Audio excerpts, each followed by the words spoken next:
बिस्मिल्लाहिर्रहमानिर्रहीम, अस्सलाम वालेकुम। आप देख रहे हैं खबर के साथ, मैं हूं आज़म आराइन। नाज़रीन, जैसा कि आप लोग जानते हैं कि पूरे पाकिस्तान में इस वक्त एक ख़तरा मंडला रहा है, वो है ओमिक्रॉन का। ओमिक्रॉन एक कोरोना का वो वेरिएंट जो पूरी दुनिया में इस वक्त खतरे की घंटी बजा चुका है। इस वक्त वो अपनी दस्तक दे चुका है, लेकिन ये दस्तक पूरी दुनिया में तो दे चुका, और पाकिस्तान में इस वक्त जो है वो तकरीबन 75 तक केसेज जो हैं वो रिपोर्ट हो गए हैं। और कराची में इस वक्त 33 केसेस जो है मुख्तलिफ इलाकों से रिपोर्ट हो चुके हैं। इस पर अभी तक हुकूमत क्यों नहीं जागी? हुकूमत की इस पर हिकमत अमली क्या है? और जो हमारे DHOs हैं, जो हमारे फोकल पर्सनस हैं, और जो जिम्मेदारान है, एडमिनिस्ट्रेशन है, उनका इस बारे में क्या हिकमत अमली तैयार की है? अवाम जो है वो किस तरफ जाएगी? जिस तरह पहले आपने देखा कि मार्च से लेकर पूरा साल जो है ना वो एक कोरोना का खतरा मंडलाता रहा, और पूरे पाकिस्तान में मुख्तलिफ शहरों में मुख्तलिफ औकात में लॉकडाउन का सिलसिला जारी रहा। और उस लॉकडाउन में मुल्क की मईशत को कितना नुकसान हुआ, मुल्क जो है वो किस दहाने पे आकर खड़ा हुआ, मुल्क जो है वो कहाँ जा रहा है, ये आपको जो है आपने बिल्कुल देखा है। इसको पूरे सिनेरियो को आप बिल्कुल ढकी छुपी बात नहीं है। खास तौर पर जो हमारा गरीब तबका है वो बहुत ज्यादा मुतासिर हुआ। गरीब तबका, सफेद पोश तबका और जो डेली वेजर्स थे वो बहुत ज्यादा जो है मुतासिर हुए। हुकूमत ने बड़े बड़े दावे किए कि हम इनको रिलीफ फराम करेंगे, हम इनको जो है वो राशन की जो है फरामी रहेगी, हम इनको हर चीज इनको घर बैठे जो है ना फराम करेंगे। और उसके बाद एक पाबंदी लाग कर दी वैक्सीन की। जो वैक्सीनेशन डेफिनेटली एक वाहिद कि हम इससे कोरोना से अपने आप को महफूज रख सकें। लेकिन अभी सवाल यह है कि क्या अभी इस वक्त जो कोरोना का वेरिएंट है इस पर हुकूमत कितनी मुतहर्रिक है, इस पर हुकूमत जो है वो क्या इक़दामात करने वाली है, इस पर हुकूमत जो है वो क्या कहने वाली है, इस पर हुकूमत जो है वो क्या करने वाली है। उन्होंने स्टेक होल्डर्स को, यानी कि आवाम सबसे बड़ा स्टेक होल्डर होता है, उन्होंने स्टेक होल्डर्स को कितना एतमाद में लिया, उन्होंने स्टेक होल्डर्स के साथ जो है वो कितनी मीटिंग्स की, कितनी अवेयरनेस कैंपेन्स चलाई इस हवाले से कि वो कोरोना की इस वेरिएंट जिसको ओमिक्रॉन कहते हैं, ये कहा जाता है कि ये उस वेरिएंट से ज्यादा खतरनाक है जो पहले गुजरा है। उस वेरिएंट पे तो हमने काबू पाया, वैक्सीन जो है वो पहले नहीं पहुंची, लंबी लंबी कतारें वैक्सीन के लिए लगी रही,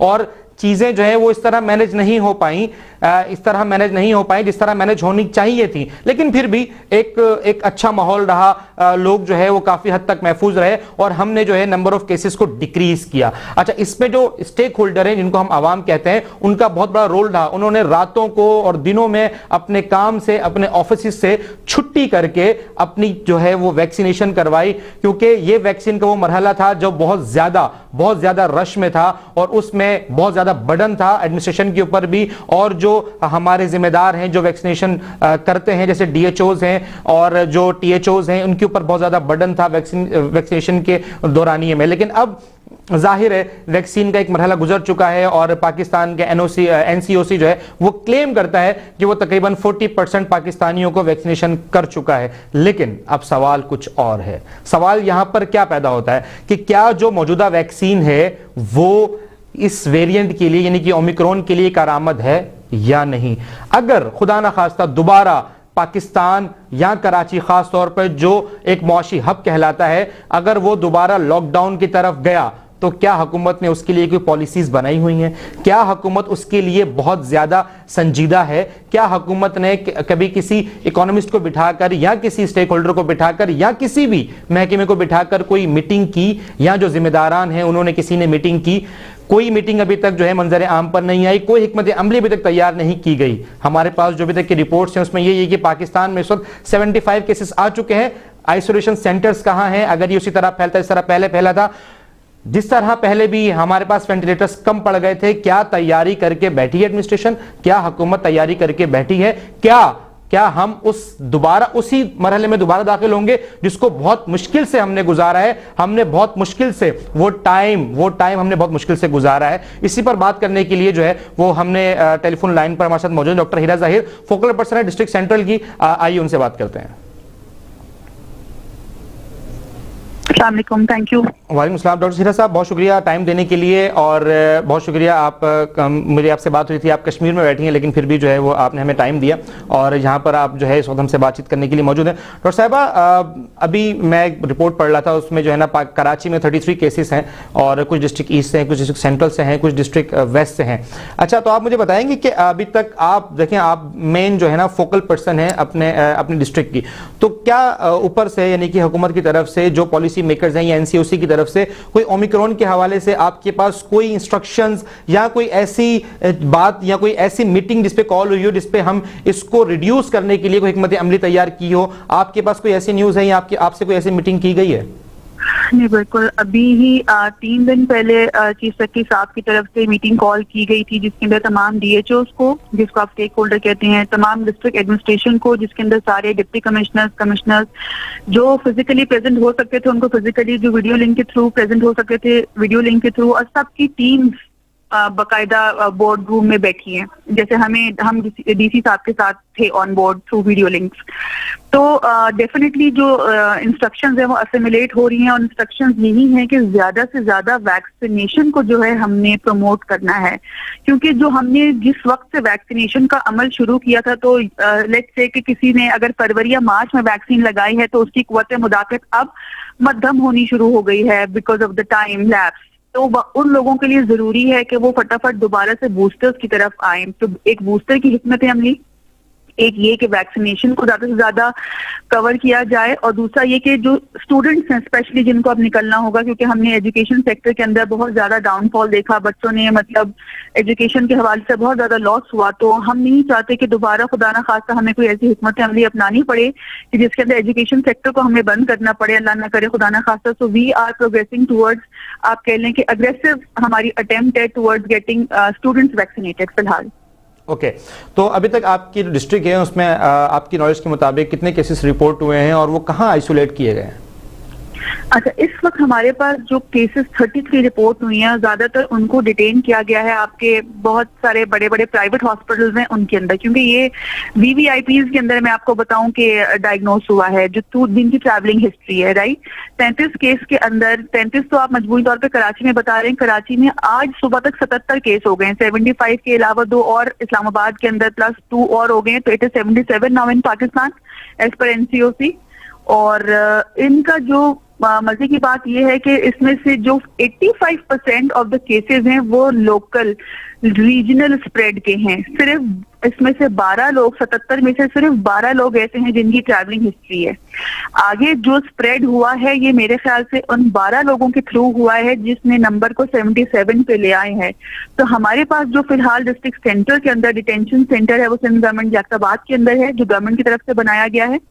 उसके अलावा हुनैत लखानी के अंदर हम करते हैं आइसोलेट, और एक्सपो सेंटर तो फिर पूरे कराची के लिए है ही है। ओके, तो आप ये कह रही हैं कि ये जो इस वक्त जो वेरिएंट जो फैल रहा है ये 12 लोगों की ट्रैवल हिस्ट्री है, उनकी वजह से जो है ये मजीद स्प्रेड हुआ।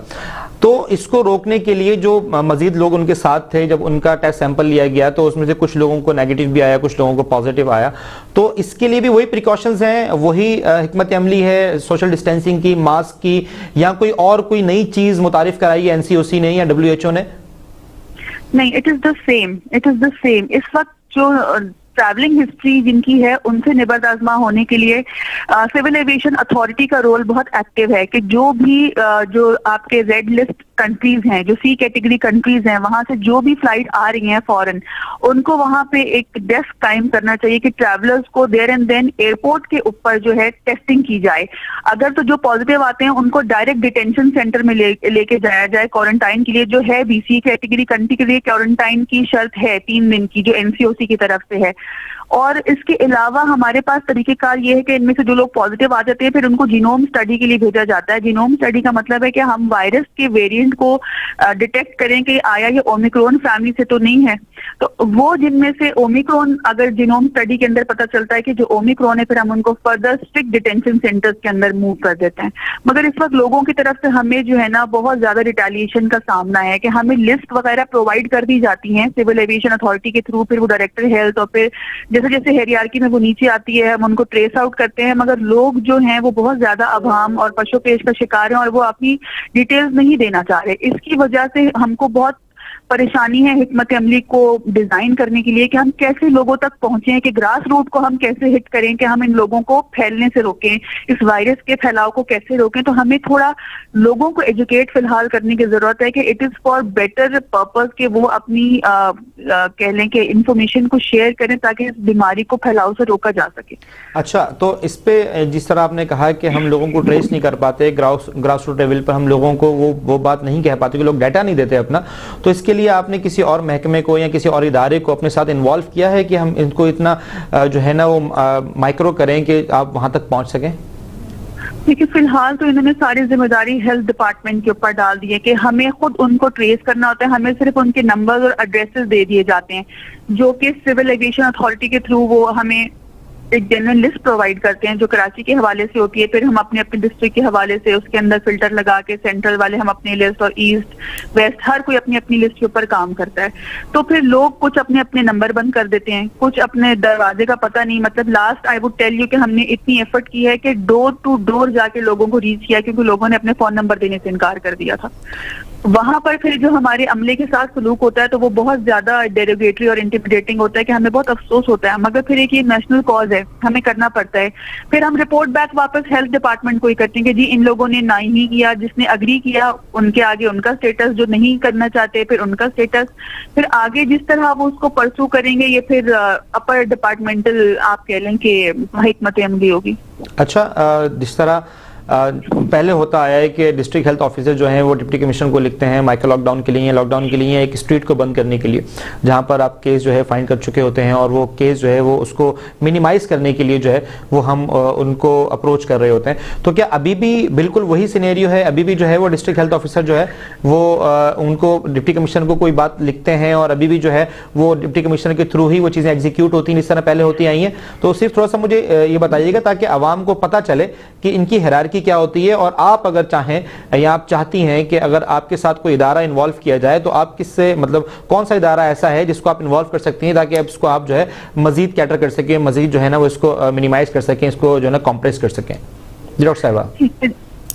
तरीकेकार इसका यही रहेगा हमेशा से, क्योंकि बीइंग हेल्थ डिपार्टमेंट हम सिर्फ तजवीज पेश कर सकते हैं, उसको चैनलाइज करना, रेट कायम करना ये डिस्ट्रिक्ट एडमिनिस्ट्रेशन का काम होता है, जिसको आप असिस्टेंट कमिश्नर या डीसी साहब के रूप में देखते हैं। जी जी जी। ठीक है, इसके अलावा जो हम ज्यादा और अब फर्दर अपने प्लान को सपोर्ट करने के लिए हम चाहेंगे पुलिस का साथ होता है, कि जाहिर बात है जब डिस्ट्रिक्ट एडमिनिस्ट्रेशन भी पुलिस का सहारा लेती है कि जिस भी जगह पे हम माइक्रो स्मार्ट लॉकडाउन या स्मार्ट लॉकडाउन लगाते हैं तो वहां पे पुलिस की मदद से लगती है, जाहिर बात है वो ही सिक्योरिटी का चार्ज संभालती है। तो पुलिस को वेल इन्फॉर्म्ड हमारे साथ और वेल लाइन अप होना होता है। फर्दर मैं अगर किसी को ऐड करना चाहूंगी आजकल के सिनारियो में, that would be education department for sure, क्योंकि हमें जाहिर बात है इस अमले को भी और बच्चों को प्रोटेक्ट करके चलना है। तो ये एक पूरी चेन बनेगी जिसके थ्रू हम काम करेंगे और काम करते हैं, और यही चेन रहेगी थ्रू आउट जब तक ये ऑपरेशन चलेगा। Thank you so much doctor साहिबा। इंशाल्लाह फिर हम आपको अगले प्रोग्राम में भी आपको लेंगे, फिर मजीद बात करेंगे। बहुत शुक्रिया आपके टाइम के लिए, और बहुत शुक्रिया आपकी इन बातों के लिए। आवाम के लिए भी हम जो है ना मैसेज देने के लिए कभी इंशाल्लाह आपको यहाँ पर मदद करेंगे। तो जैसा कि आप लोगों ने सुना कि लोग जो है अपना डाटा भी नहीं दे पाते, और लोग जो है ये वेरिएंट इंटरनेशनली ट्रांसफर हुआ है। ये वेरिएंट जो है वो सबसे पहले साउथ अफ्रीका में जो है वो इस वेरिएंट को डायग्नोस किया गया, उसके बाद से पूरी दुनिया में फैलना शुरू हो गया, और पूरी दुनिया में काफ़ी ज़्यादा पाबंदियां जो है खासतौर पर सफरी पाबंदियां जो है वो लगना शुरू हो गई हैं, और काफ़ी ममालिक में इसकी सफरी पाबंदियां लग भी चुकी हैं। लेकिन यहाँ पर असल जो सवाल था वो अभी तक यही था कि हुकूमत ने अभी तक अवाम के लिए जो है वो कोई रास्ता बनाया, या अगर हम लॉकडाउन की तरफ जाते हैं तो वो रास्ता क्या होगा, क्या हिकमत अमली जो है ना अभी तक मुरतब की गई खास तौर पर आवाम के लिए। फिलहाल यहाँ पर लेते हैं एक छोटा सा ब्रेक के बाद दोबारा मुलाकात करते हैं। Thank you. Welcome back. जैसा कि आप लोगों ने देखा कि डॉक्टर हीरा साहिबा कह रही थी कि हमें और इदारों की मदद की भी ज़रूरत है, ख़ास तौर पर हमें उन इदारों की जैसे कि एजुकेशन डिपार्टमेंट है, अगर ये इनकी मदद करे तो हम इन केसेस को रिड्यूस भी कर सकते हैं और लोगों में आगाही भी हम फैला सकते हैं। अच्छा, ये तो वो बातें हैं जो टेक्निकल बातें हैं, और ये वो बातें हैं जिनको ट्रेस करने की। चलें जी, पेशेंट ट्रेस हो गया और जो है वो पेशेंट आइसोलेट भी हो गया, लेकिन अगर ये सब चीज़ें इसी तरह चलती रहीं और अगर कराची दोबारा लॉकडाउन की तरफ जाता है तो उसके लिए असल सवाल जो इस आज के टॉपिक का जो मकसद था कि अब जो कराची लॉकडाउन की तरफ गया, तो जो इतना पहला नुकसान हुआ है वो अभी तक उसकी भरपाई नहीं हो पाई। मजीद आपने देखा कि कराची की जो है ना वो हालात बद से बदतर होते जा रहे हैं। मुख्तलिफ जो है ना वो फैक्ट्रियों में आतिशगी और इस तरह आपने देखा मार्केट में भी आग लगी। लेकिन इससे साथ साथ जो है वो कोरोना जो अपनी असर अभी तक अपनी धाक बिठाए हुए है, और वो पहला वाला जो असर था वो अभी तक हमारे पास बाकी है। बहुत सारे लोग वैक्सीनेशन करवा चुके हैं और बहुत सारे लोग जो हैं वो अभी मजीद वैक्सीन करवाएंगे। जैसा कि डॉक्टर हिरन ने कहा कि इनका असर जो है वो आहिस्ता आहिस्ता कम होता जाता है, लेकिन अब बूस्टर डोज की बारी भी आएगी और वो बूस्टर डोज भी जो है वो आवाम को लगाना पड़ेगा। लेकिन क्या हम इस पोजीशन पर हैं कि हम लॉकडाउन को बर्दाश्त कर सकें? क्या हम इस पोजीशन पर हैं कि हम दोबारा अपना मुआशी हब बंद कर सकें? क्या हम इस पोजीशन पर हैं कि हुकूमत ने कोई ऐसी पॉलिसी, फेडरल गवर्नमेंट ने या सिंध गवर्नमेंट ने कोई ऐसी पॉलिसी बनाई है कि कराची की 1.5 से 2 करोड़ की आवाम को घर बैठे खिला सके, चाहे वो एक दिन के लिए खिलाए? क्या हमारे पास ऐसी हिकमत अमली है कि अगर दोबारा कराची बंद होता है या दोबारा खुदा ना खास्ता ये वाला वेरिएंट बहुत तेजी से फैलता है, तो हमने क्या किया हुआ है? हमने आखिर हम क्या प्लान करके बैठे हैं आवाम के लिए? हमने क्या प्लान किया हुआ? इसी पर बात करने के लिए हमने एक मेहमान को लाइन पर लिया है।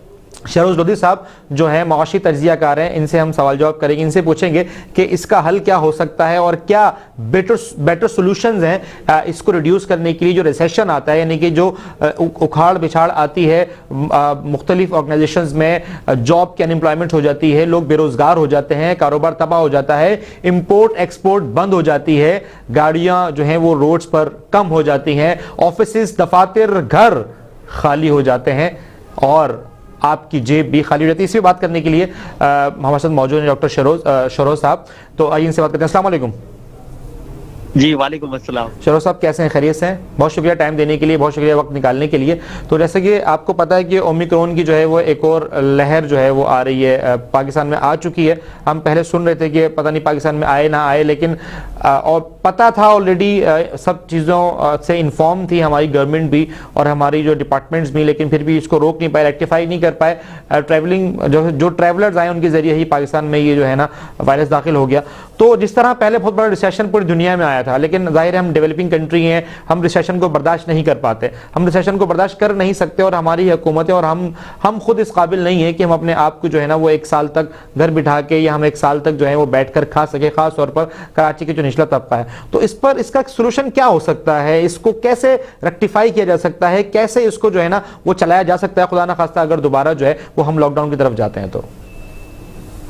बेसिकली जो ये वायरस है, तो वायरस तो पहले भी डिफरेंट टाइप्स में हमने देखा है पिछले 2.5 सालों के अंदर, और ये इसकी एक नई टाइप है। बेसिकली इसमें चीज ये है कि इसके कुछ फायदे भी हैं, ब्लेसिंग इन डिस्गाइज इसको कहते हैं आप, कुछ इसके नुकसानात भी हैं। ऑब्वियसली नुकसानात तो इसके बहुत ज्यादा हैं।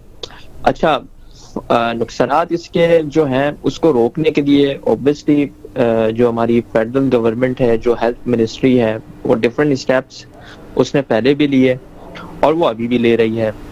बट इसको आप कंट्रोल नहीं कर सकते क्योंकि आपकी इसमें लिमिटेशंस हैं। हर चीज़ की अपनी एक लिमिटेशन होती है और उसके बाद उसको एक हद तक के कंट्रोल किया जा सकता है। हुकूमत भी यही कर रही है क्योंकि हमारे जो कंट्री है उसका अगर हम मैप देखें तो वो डिफरेंट बॉर्डर्स के साथ इस तरीके से लिंक है कि हमारी या तो उनके साथ ट्रेड होती है या हमारी उनके साथ कुछ ना कुछ मूवमेंट चलती है। तो कहीं ना कहीं से अब हम मतलब इतनी स्ट्रिक्ट सिक्योरिटी नहीं रख सकते, हर किसी को चेक नहीं कर सकते। तो बहरहाल ये तो आपका इसमें वायरस डिलीवर होना था आपकी कंट्री के अंदर, लोगों के अंदर, वो हो गया। अच्छा, अब इसका फैलाव हमने रोकना है। जैसे आपने कहा कि बूस्टर डोज जो है उसको ऑब्वियसली हुकूमत प्रमोट कर भी रही है और डिफरेंट वो सेक्शंस पे जाकर लग भी रही है, लोग लगवा भी रहे हैं। अच्छा, कंपनीज ने तो उसको कंपलसरी किया हुआ है, डिफरेंट डिपार्टमेंट ने इसको कंपलसरी किया हुआ है, और अगर कोई ना लगवाए तो उसको सैलरी नहीं मिलनी या कोई और डिफरेंट चीजें, मतलब इसकी वजह से लोग लगवा भी रहे हैं। दूसरी चीज ये है कि लॉकडाउन, देखिए लॉकडाउन तो हमने एक्सट्रीम सिचुएशन में, जब कोई 1.5 साल पहले जब हमने लगाया था तो उसमें भी हमने विटनेस किया था कि बहुत ज़्यादा सिचुएशन हमारी आउट ऑफ कंट्रोल हो गई थी। जिसकी वजह से हमारी डोमेस्टिकली इंडस्ट्री भी इम्पैक्ट हुई थी और जो हमारी एक्सपोर्ट है वो भी बहुत ज़्यादा इम्पैक्ट हो गई थी। एक्सपोर्ट का मुतासर होना तो इस वजह से भी था कि आपकी जो वर्ल्ड था वो पूरा वर्ल्ड भी लॉकडाउन के अंदर था, तो एक्सपोर्ट को मुतासर होनी थी और अल्टीमेटली उसमें आपकी इंपोर्ट बढ़ गई थी और डोमेस्टिक प्रोडक्शन आपकी रुक गई थी, जिसकी वजह से ये हो गया था कि एक तो अनएम्प्लॉयमेंट का बहुत बड़ा अलार्मिंग फैक्टर आ गया था और उसके साथ साथ हमने ये देखा था कि लोग डिप्रेशन में चले गए थे। लेकिन अब मैं ये समझता हूँ कि अब वो सिचुएशन नहीं है कि जिसमें हम ये देखें कि लॉकडाउन की तरफ हम दोबारा जाएंगे, और हमने चीज़ों को बहुत अच्छे से कंट्रोल कर लिया है। और मैं ये समझता हूँ कि इस बार कोई ऐसी नौबत नहीं आएगी कि हम लॉकडाउन के अंदर जाएं, और लॉकडाउन के अंदर जाना भी नहीं है हमने, क्योंकि बेसिकली जो हमारी कंट्री है वो चलती ही उस तरीके से है कि जब हम एक्सपोर्ट करते हैं, क्योंकि हमारे पास इस वक्त बहुत ज़्यादा एक जो मैं कहूँ कि रिजर्व्स की कमी है फॉरेन एक्सचेंज की, और वो हमारे अल्टीमेटली वहीं से आने हैं कि जो हमारा अल्टीमेट प्राइमरी सोर्स है वो जो है हमारी एक्सपोर्ट है। एक्सपोर्ट होगी तो हमारे पास रिजर्व्स होंगे, अदरवाइज हम इस वक्त बहुत एक टेंस सिचुएशन के अंदर हैं, क्योंकि हमारा जो डेफिसिट है जिसको हम करंट अकाउंट डेफिसिट कहते हैं, कि जो एक्सपोर्ट एंड इंपोर्ट के ऊपर आपके मुश्तमिल कर रहा होता है वो बहुत ज़्यादा इस वक्त डेफिसिट के अंदर है, क्योंकि आपकी जो इंपोर्ट है वो बहुत ज़्यादा बढ़ी हुई है और आपकी जो एक्सपोर्ट है वो उतनी ज़्यादा बढ़ नहीं रही। अच्छा, बेसिकली असल में सवाल ये था कि अगर खुदा न खास्ता हम दोबारा उसी तरफ जाते हैं, या जिस तरह आपने कहा कि हम जा नहीं सकते, अगर हम जा नहीं सकते तो फिर हम कैसे इसको रोकेंगे? मुआशी तौर पर हम ऑलरेडी जो है वो बहुत, जिस तरह कि आपने कहा कि हम जब तक हमारी एक्सपोर्ट्स जो हैं वो नहीं बढ़ेंगी हम मुआशी तौर पर अपने मुल्क को मजबूत नहीं कर सकते। तो हम मुआशी तौर पर अगर हम इसको देखें तो किस तरह, अगर ऑफिस दोबारा 50% स्टाफ, क्योंकि गवर्नमेंट सिर्फ और सिर्फ गवर्नमेंट की एम्प्लॉइज़ की सैलरीज आती हैं, उसके अलावा जो प्राइवेट स्टाफ है वो आधा घर बैठता है, उनको हाफ सैलरीज मिलती हैं, ट्रैवल कम हो जाता है, बहुत सारी चीज़ें जो है ना वो ऑफिस की रुक जाती हैं। तो अगर दोबारा हम खुदा न खास्ता उसी तरफ गए तो उसके लिए क्या हल हो सकता है? एक तो अवेयरनेस प्रोग्राम्स हैं हमारे, ये तो एक टेक्निकल चीज़ है। एज एनालिस्ट आप इसको इस तरह डिफाइन करें कि आवाम इस किस तरह या हुकूमत को क्या मशवरा देंगे, या किस तरह हुकूमत इसको रोक सकती है, इस रिसेशन को जो भी खुदा ना खास्ता आ सकता है? देखिए, मैं आपसे वही अर्ज कर रहा था कि इसको हम पर्टिकुलरली एक ही सूरत में रोक सकते हैं, अवेयरनेस के थ्रू और डोजेज के थ्रू और वैक्सीनेशन के थ्रू। वैक्सीनेशन के थ्रू हम रोक सकते हैं, जिसके लिए हमारी हुकूमत ने, प्रोविंशियल हुकूमत ने भी और फेडरल गवर्नमेंट ने भी पॉलिसीज बनाई हैं, ये डिफरेंट रिस्ट्रिक्शंस लगाई हैं, ट्रैवलिंग रिस्ट्रिक्शंस लगा दी हैं, जो मेन बुनियादी चीज़ होती है, ट्रैवलिंग रिस्ट्रिक्शंस लग गई हैं। फिर कोई एम्प्लॉय है तो उसके ऊपर रिस्ट्रिक्शंस लग गई हैं। तो लेकिन अल्टीमेटली इसका हल यही है कि वैक्सीनेशन करना आवाम को, क्योंकि इसका कोई और अल्टीमेट हल है नहीं। तीसरी चीज ये है कि जब आप लॉकडाउन की बात करते हैं तो देखिए, लॉकडाउन लगाना और लॉकडाउन के अंदर जाना किसी के लिए कोई बेनिफिशियल नहीं है, तो उसको रोकने के लिए वैक्सीनेशन ही लाजमी है, उसकी अवेयरनेस ही लाजमी है कि जो हुकूमत ने करनी है और जो हुकूमत कर रही है। इसके अलावा कोई इसका हल नहीं है। अगर आप माशी तरीके से भी इसको पूछें तो देखिए, मईशत तो जब चलेगी ना, जब इंडस्ट्री का पहिया चलेगा। इंडस्ट्री का पहिया तो जब भी चलेगा जब उसमें लोग आकर उसमें काम करेंगे, जब कोई प्रोडक्शन होगी, जब कोई चीज मैन्युफैक्चर्ड होगी, जब वो डोमेस्टिकली सेल होगी, जब वो इंटरनेशनल मार्केट में जाकर सेल होगी, वो तभी होनी है जब आपका जो कंट्री का मजदूर है वो आकर काम करेगा, साइकिल चलेगा तो काम चलेगा। तो उस साइकिल को चलाने के लिए ऑब्वियसली आपने अपने मजदूर को, इंसान को, इंडिविजुअल को वैक्सीनेट करना होगा और इंसान ने अपने आप को वैक्सीनेट करवाना होगा। असल में शरो साहब, बात यह है कि बहुत अरसे से वैक्सीनेशन का जो चीज़ें हैं वो तो चल रही हैं, लेकिन WHO और बाकी जो एनालिस्ट है, जो डॉक्टर्स हैं, जो एक्सपर्ट्स हैं, वो ये कहते हैं कि ये जो वैक्सीन है, जो मौजूदा वैक्सीन है, ये इस वेरिएंट के लिए कारआमद नहीं है। वैक्सीन तो हल है, लेकिन बहुत सारे एक्सपर्ट्स और WHO खुद भी ये कहता है कि अभी तक हम रिकग्नाइज नहीं कर पाए कि ये किस किस्म का वायरस है और कितना ज़्यादा इफेक्टिव है और किस तरह ये ज़्यादा फैल सकता है, उसकी रोकथाम के लिए क्या किया जा सकता है। सवाल ये था कि मुआशी तौर पर हमारा मुल्क किस पोजीशन पर है इस वक्त, मुआशी तौर पर हम इसको कैसे कंट्रोल कर सकते हैं, मुआशी तौर पर हमारे पास ऐसे क्या रिजर्व्स होने चाहिए, या ऐसे क्या कारोबार या ऐसी क्या हिकमत अमली हमने इख्तियार करनी चाहिए कि जिस पर जो है वो इसको हम हुकूमत जो है वो रोक सके। और वैक्सीन तो हल है, सोशल डिस्टेंसिंग हल है, लॉकडाउन कोई हल नहीं है, क्योंकि लॉकडाउन अगर लग गया तो चीज़ें उसी तरह दोबारा हो जाएंगी इस तरह हम पहले हुई हैं। लेकिन क्या इस सब सिचुएशन के अंदर रहते हुए भी हम इस वायरस की वजह से खुदा न खास्ता अगर लॉकडाउन की तरफ जाते हैं तो उसका हल क्या हो सकता है? अभी इस वक्त पाकिस्तान को अपनी कौन सी अशिया पर तवज्जो देनी चाहिए, कौन सी चीज़ों की एक्सपोर्ट बढ़ानी चाहिए, कौन सी चीज़ों की इंपोर्ट को जो है ना वो कम करना चाहिए, और कौन से टैक्सेस जो हैं उससे वो ज़्यादा कलेक्ट हों, ताकि हम खुदा न खास्ता अगर मुआशी बहरान की तरफ जाएँ, लॉकडाउन की तरफ जाएँ, तो हम इसको कंट्रोल कर सकें। देखिए, मैं आपसे वही अर्ज करता चला जा रहा हूँ कि अगर आप मिसाल के तौर पे, वैसे तो अल्लाह ना करे ऐसी सिचुएशन हो, अभी आपने 2-4 चीजें एक साथ पूछनी है तो मैं इसका जवाब 1 बाय 1 देता हूँ। जी। देखें, अगर आप लॉकडाउन में चले जाते हैं तो फिर तो देखें वही चीज करनी है कि जो हुकूमत ने पहले की थी कि कोई पैकेज अनाउंस कर दिया जाए किसी एक पर्टिकुलर कम्युनिटी के लिए, किसी पर्टिकुलर इंडिविजुअल्स के लिए, कि भाई हम आपको महीने इतने पैसे देंगे और आप घर के अंदर बैठें और बाहर ना निकलें, और इस तरीके से आप अपने जो वायरस होगा अगर बढ़ता है तो उसको आप कंट्रोल करेंगे और आप उसको अपने तरीके से फंडेड करेंगे। जो फंडेड प्रोग्राम होगा या तो फेडरल गवर्नमेंट करेगी या प्रोविंशियल गवर्नमेंट करेगी। अच्छा, अब आपने बात करी क्या एक्सपोर्ट होनी चाहिए, क्या इम्पोर्ट होनी चाहिए। जब से ओमिक्रॉन वायरस आया है तो उसके हमने ये देखा कि जब ये डिस्कवर हुआ तो जो आपकी अमेरिका थी, चाइना थी और डिफरेंट जो सुपर पावर्स थी, उन्होंने अपने जो ऑयल के जो स्ट्रेटेजिक रिजर्व्स थे वो मार्केट के अंदर डिलीवर कर दी है। उसके बाद ये हुआ कि जो आपकी ऑयल की जो प्राइसेस थी जो नवंबर के में $84 की बैरल के ऊपर पहुंच गई थी, तो उसके साथ साथ हमने ये देखा कि जब ये वायरस डिस्कवर हुआ तो हमने देखा ये $78 फी बैरल पे जो पहुंची हुई थी वो $68 फी बैरल तक आकर गिर गई। हाँ, लेकिन हमने रिजर्व नहीं किया।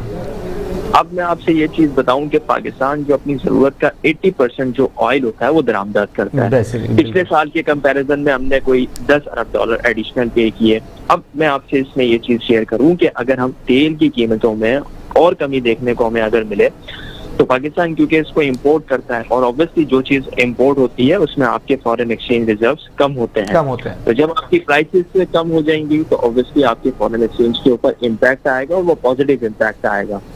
तो ये बहुत एक अच्छी चीज होगी। और इसके साथ साथ फिर ये होगा कि जब आपकी पेट्रोल की प्राइसेस कम होती चली जाएंगी तो इसमें क्योंकि हम एक IMF के साथ प्रोग्राम के अंदर भी हैं और हमने अपनी लेवीज को भी कलेक्ट करना है PDL की मद में, जो जनवरी 22 तक हमने 30 रुपए फी लीटर तक लेके जाना है। तो अल्टीमेटली ये होगा कि जब आपकी फी लीटर प्राइसेस कम हो जाएंगी तो आपका जो PDL होगा और जो आपकी प्राइसेस होंगी वो मैनेजेबल हो जाएंगी और आपकी पेट्रोल की जो अल्टीमेटली जो इंडिविजुअल प्राइस होगी, जो रिटेल प्राइस होगी, वो बहुत कम हो जाएगी। जो आप देख भी रहे हैं कि कमी के अंदर आती जा रही है पेट्रोल की प्राइसेस के अंदर। तो ये एक हमारी ब्लेसिंग इन डिस्गाइज है ओमिक्रॉन की वजह से। ठीक है। फिर अगर हम एक्सपोर्ट की बात करें तो बेसिकली पाकिस्तान का जो एक्सपोर्ट है वो डिपेंड कर रहा होता है आपकी टेक्सटाइल के ऊपर। बेसिकली आप 60 से 70% अपना जो एक्सपोर्ट का जो आपका बिल होता है वो ज्यादातर आपका टेक्सटाइल के कॉन्स्टिट्यूएंट्स के ऊपर होता है। बिल्कुल। अब बात कहने की ये है कि आपने एडिशनल एक्सपोर्ट्स किसके ऊपर करनी है, तवज्जो किसके ऊपर देनी है, बेसिकली आपने देनी के ऊपर देनी है। और उसके ये सवाल भाई हम तो बेसिकली जो टेक्सटाइल का जो आपका रिटेल जो आपका सेक्टर है वो आपका कॉन्स्टिट्यूट करता है जी। तो टोटल इकोनॉमी का आपके जो आपकी करीब 45 ट्रिलियन रुपए की होगी तो 60 ट्रिलियन। अच्छा जी, हमारी जो है वो कॉल जो है उनसे ड्रॉप हो गई है। हम दोबारा रब्ता करने की कोशिश करते हैं शहरोज साहब से। अच्छा अब ऐसा है कि चीज़ें उसी तरह जिस तरह जिस तरह आपने देखा कि शरों साहब ने भी ये अर्ज़ किया कि हमें अपनी एक्सपोर्ट्स जब तक नहीं बढ़ेंगी या ओमिक्रॉन हमारे लिए शायद अच्छा भी साबित हो जाए, लेकिन ज़्यादातर हमारी जो 70 to 80% चीज़ें वो हम इंपोर्ट करते हैं। अगर हमारा लॉकडाउन लगा और हमारी जो है लोकल प्रोडक्शंस हैं वो बंद हो गई तो हमारे लिए एक बहुत बड़ा सवाल निशान भी होगा। एक बहुत बड़ा हम उसी पोजीशन पर आ जाएंगे जिस पोजीशन में हम पहले खड़े थे, और बहुत सारे लोगों ने इसमें खुदकुशियाँ की, बहुत सारे लोग बेरोज़गार हुए और वो आज तक रोज़गार पर नहीं आए, बहुत सारे लोग तबाह बर्बाद हो गए। ये इन सब को रोकने के लिए देखें, वो इन सब को रोकने के लिए वही सवाल कि आवाम को अपना भी रोल अदा करना होगा। आवाम क्या रोल अदा कर सकती है? आवाम जो है वो इस जो भी कैंपेन्स, अवेयरनेस कैंपेन्स चलती हैं, इनके ऊपर अमल भी करें और जो मैसेजेस आपको दिए जाते हैं उनके ऊपर भी आप अमल करें, और अपना जो है वो ख़ास तौर पर जो वैक्सीनेशन स्टेटस है वो ख़ास तौर पर उसको अपग्रेड करें, यानी कि आप वैक्सीनेशन करवाएं, एडमिनिस्ट्रेशन करवाएं वैक्सीनेशन की, और अगर बूस्टर डोज लगता है तो बूस्टर डोज भी लगवाएं। तो जनाब, इसी के साथ हम प्रोग्राम का ख़त्म करते हैं। इंशाल्लाह आपसे मुलाकात होगी कल। मुझे दीजिए इजाज़त। अल्लाह हाफ़िज़।